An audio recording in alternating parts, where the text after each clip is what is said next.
Today we celebrate 107 years of the Grand Canyon as a national park, but the story of protecting this place goes even further back. In 1882, Senator Benjamin Harrison first proposed the idea of making the Grand Canyon a national park.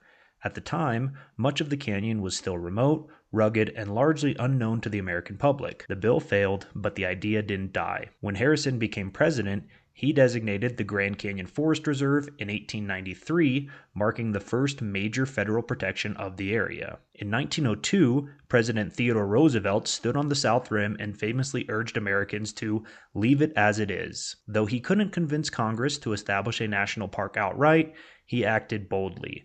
In 1906, Roosevelt created the Grand Canyon Game Preserve, and in 1908, Roosevelt established Grand Canyon National Monument, protecting over 800,000 acres from mining and future development. Then came 1916, the birth of the National Park Service. Led by Stephen Mather and Horace Albright, they began the long process of shaping what the NPS would become. One of their earliest goals was transferring the Grand Canyon from Forest Service management into the new Park Service. Mather lobbied Arizona leaders Henry Ashurst and Carl Hayden, pushing a bill through Congress. Finally, on February 26, 1919, President Woodrow Wilson signed the act officially creating Grand Canyon National Park. From an unknown wilderness to one of the most recognized landscapes on Earth, this place has shaped conservation history. 107 years later, it still stops people in their tracks, and it still deserves to be left as it is.